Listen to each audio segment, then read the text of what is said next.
Hey, today I'm excited to welcome Michele Folan. She's a 26-year veteran of the health industry. She's a sales leader, a coach, a self-professed lifelong learner. Oh, I love her already.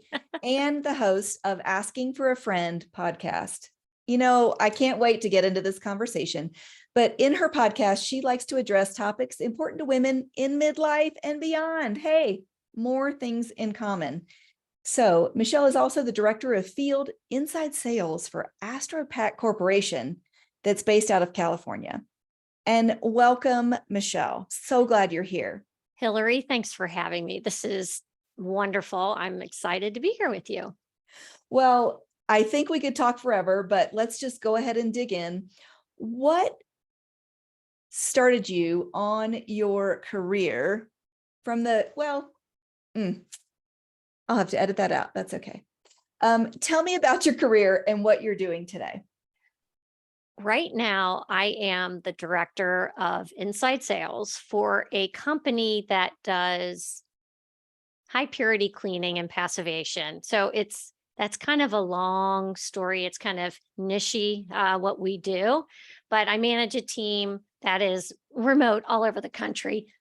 So the nice thing about it is I can live in Cincinnati and manage a team that are kind of spread out all over the place.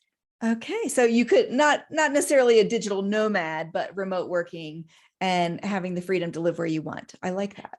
Yeah, it's nice. And then I do get out and see customers. I go to trade shows and do spend time with the people on my team. But daily, we're just remote on Zoom, just like we are now. Well, I can't wait to understand the pivot, because how do you go from your full-time job to making this creative pivot during the pandemic to start a podcast? Can you tell me about that? Well, I hope you're sitting because it's a long story. But Oh, uh-oh. I am sitting. I'll give you kind of the Reader's Digest version. I had been in the health industry for many, many years, made a pivot um, back in like 2011 or so, and worked for that company for, I don't know, a good 4, almost 5 years. And then there was an acquisition restructuring and my job was eliminated. So first time I'd ever lost a job per se. Okay. The interesting thing was, I was in my mid 50s at the time, and 6 weeks later, COVID hit. Yeah. And so I was in a full on job search during a global pandemic, which has Wow, its challenges, right? that's hard. But what's interesting about that time, even though, it was really sucky for everyone, that time was in a way kind of serendipitous that it happened when it did, because it really did give me some time to think about what I really wanted to do, what was really important to me. And I know I could have gone back and gotten a position in my previous industry, probably no problem, but it didn't feel right. And maybe had I been 20 or 30 years old, I would have done just that. But at my age, I thought, you know what?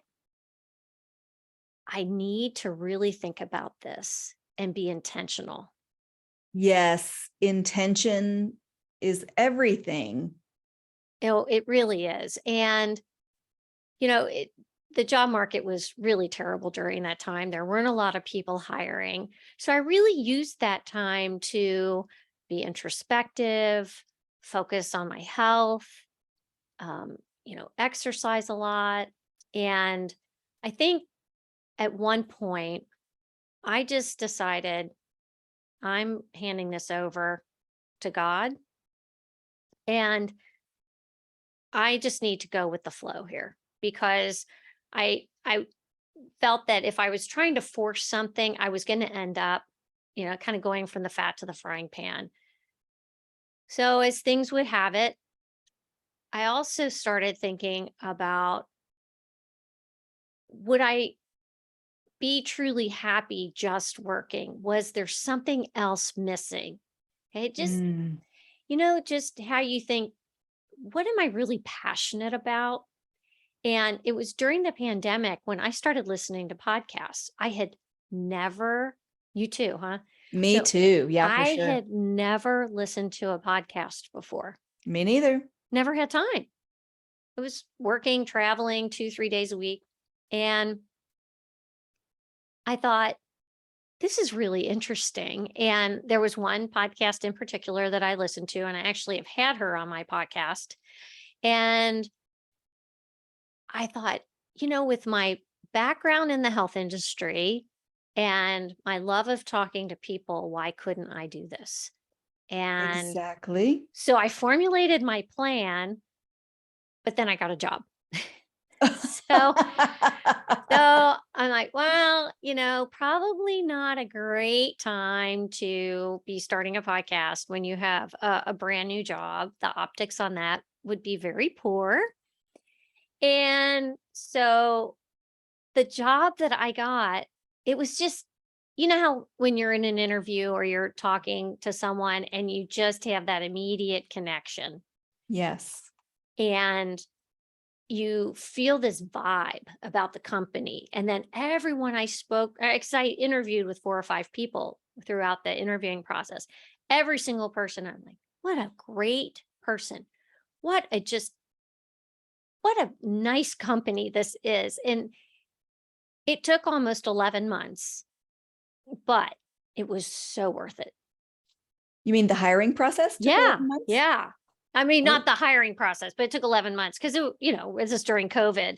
So it wasn't until December of 2020 that I found a position. So oh, okay. It wasn't that yeah. their interview and hiring process took that long, but No. your search process. Oh, Yeah. Yeah. And that was okay, right? Because I landed in a great place. Then I, really wanted to give this job 110%. And then as I got more comfortable with the position, that yearning to do the podcasts bubbled back up. And I told some people that I was going to do it. And there's that whole premise of, if you tell people you're going to do something, it's as I say, it's like throwing a ball over a fence. You can't go get it. And so I had to do it. well, I And like it. I like y it very much. And I believe in that wholeheartedly. I just told someone today because I'm about to take a spiritual sabbatical for 10 weeks. And they said, oh, what are you doing during that time? I said, well, I don't know for sure, but I'm going to submit those first 3 chapters of a book to publish because I've been sitting on them for years. So I love when we say it out loud. We are so much closer to making it happen. I love it. yeah, and it's also there's some other things involved here, Hillary, as well, is that we have to put that fear of failure aside. And when you say you're going to write a book, there's all kinds of emotion that comes with that because you're putting yourself out there to be reviewed and criticized by other people. And I think as midlife women, taking a step back and saying, who am I doing this for?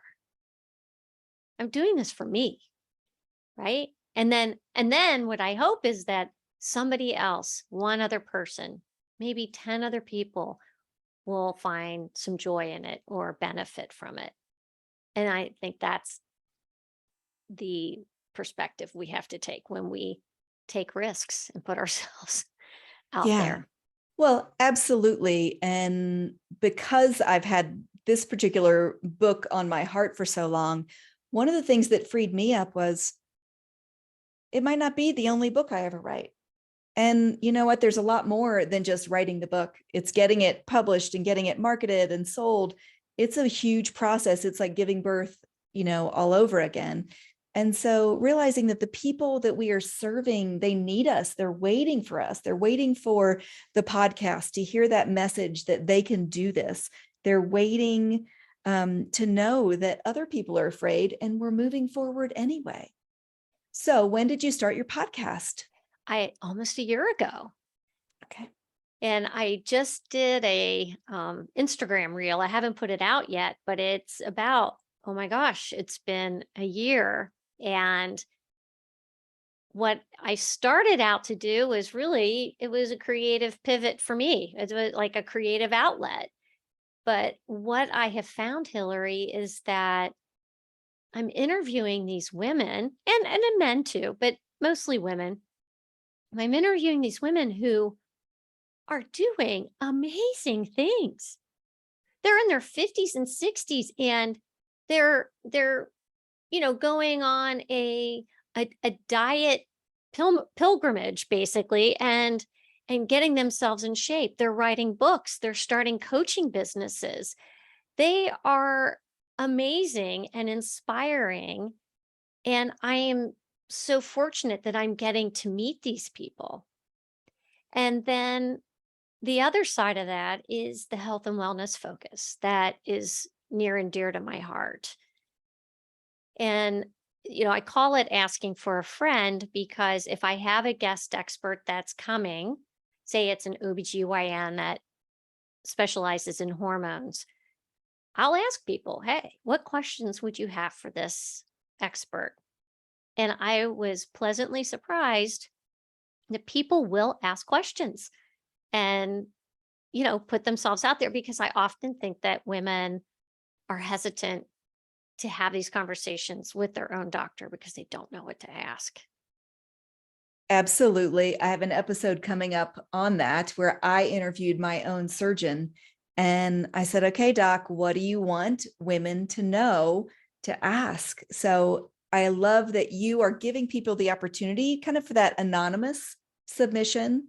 And that's so key because you can't just rely on asking your girlfriend or a sister, or if you do still have a parent around.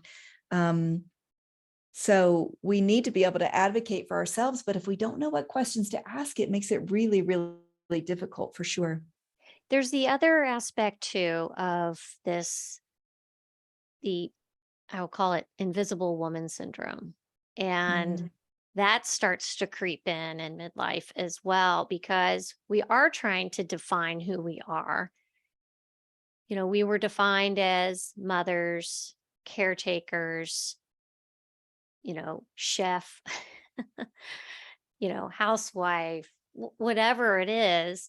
And then as we go through these life transitions, you know, what is our passion in life? What is it that gets us out of bed in the morning? And that's another big topic in the podcast. And I think you cover that too. I mean, We do. I talk a lot about identity and taking that time for a reset and reflection. Absolutely. So I love that we're both concerned about the health and the wellness of the woman in their body, in their mind, and in their spirit, which I think for me, it just makes it fascinating of how that body, mind, spirit impacts our business, and whether it's a paid position, a volunteer position, a podcast. If we don't have those foundational components of health, what does that do? Yeah. yeah. I the other thing is, being a stay-home mom, being a housewife is a hard job. And when that woman says, I want to go out and do something, I never want a woman to minimize Yeah. that experience, because that is valuable experience. Those are people I want to hire because I know they're organized. They can get shit done. I mean, they you know what I mean? And so they should be proud of their history and what they've done. Absolutely. And I think there's that value in saying it out loud. If you're a woman and you're over 40, over 50, over 60, and you say, I want to do this, I can tell you it's possible. And you might need someone or a tribe of women to come alongside you and say, hey, this is how I did it. I want more women's voices to be elevated. I want more women to know that they can do whatever their dream is. Yeah. Write a book, start a podcast, become a whole new career. It's work. There's not a shortcut to it, but it's possible.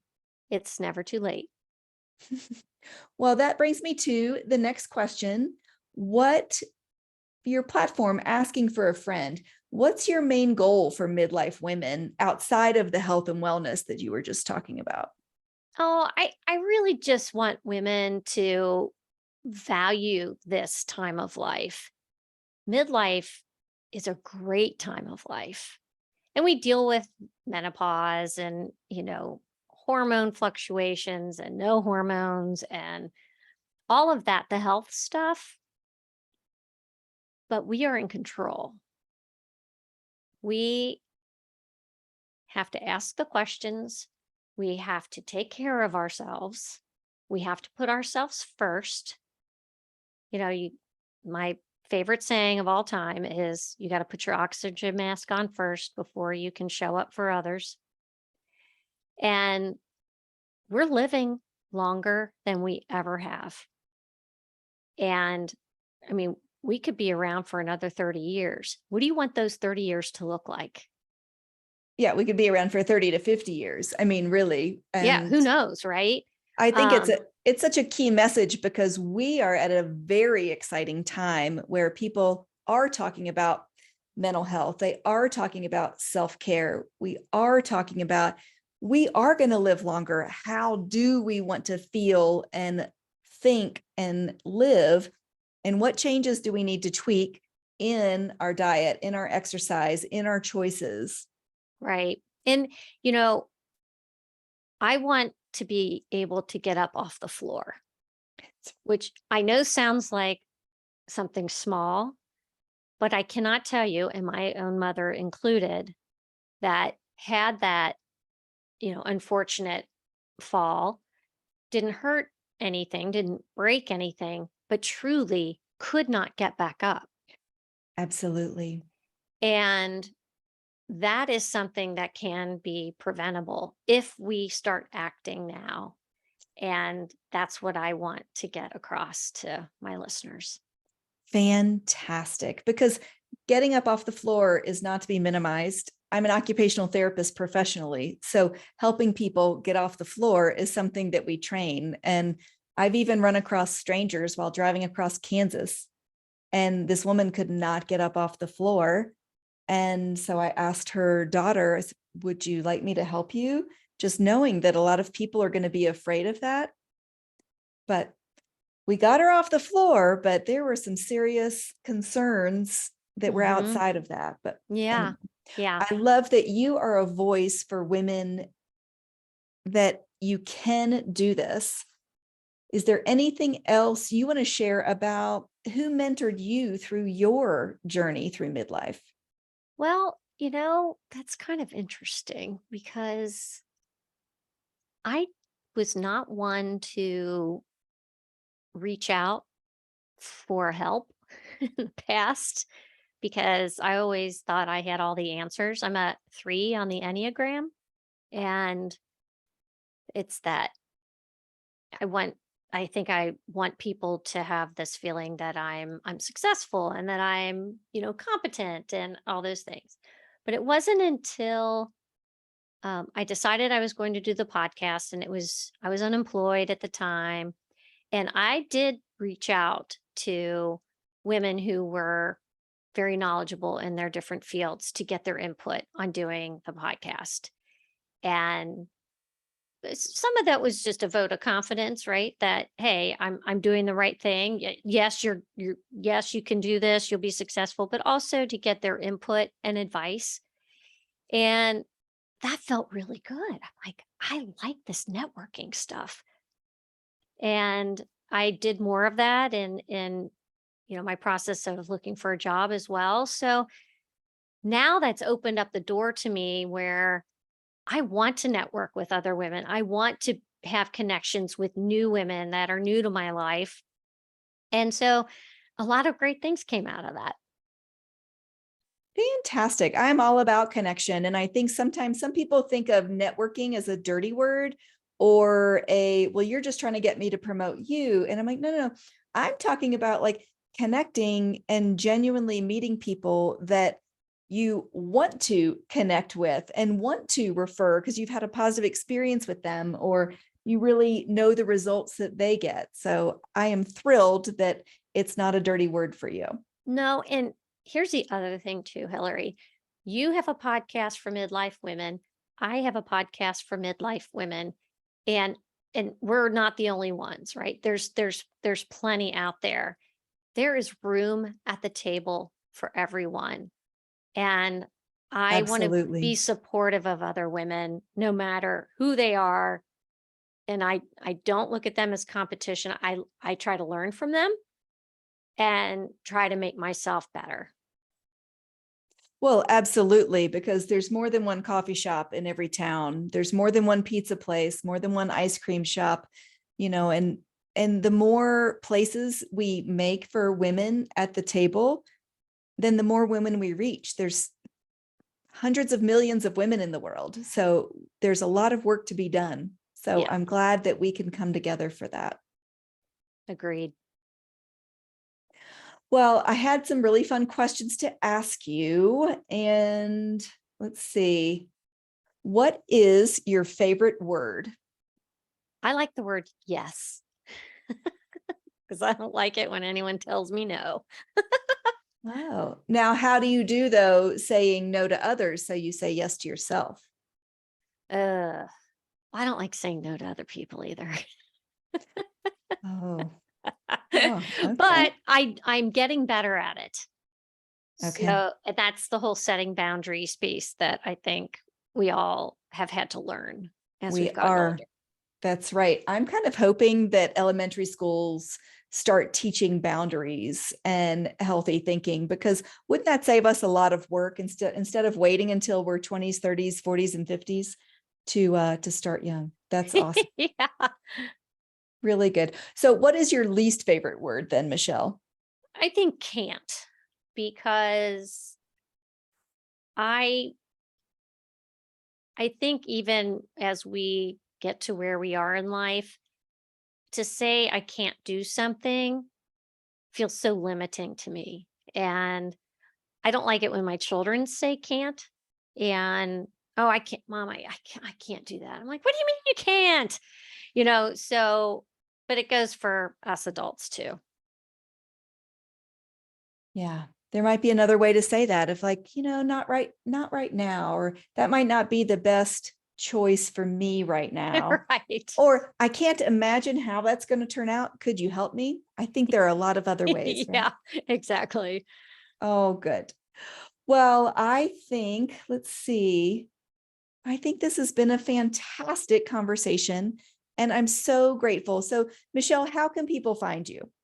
Well, they can find me at asking for a friend underscore pod on Instagram or asking for a friend pod on Facebook. And then the podcast is available on all the platforms. So anywhere you would find your podcast, you can find Asking for a Friend. There are a few other podcasts with the same name, but if you just look for my picture, you will find it. And then you can also find me on Buzzsprout. So it's asking for a friend buzzsprout.com. Awesome. So, I think my big takeaways from today are tell people that you're going to do it, name it, claim it, say it out loud, put the fear of failure aside because you're just going to go for it and you're going to be helping other people. And let's see, ask the question so that we can take care of ourselves or make sure we're taking care of ourselves and make sure we're asking the questions. Absolutely. Fantastic. Well, Michelle, I'm so glad to meet you. And I feel like I'm asking for a friend just talking to you. So thanks so much for joining us at HillTalks. Thank you, Hillary. It's wonderful to see you.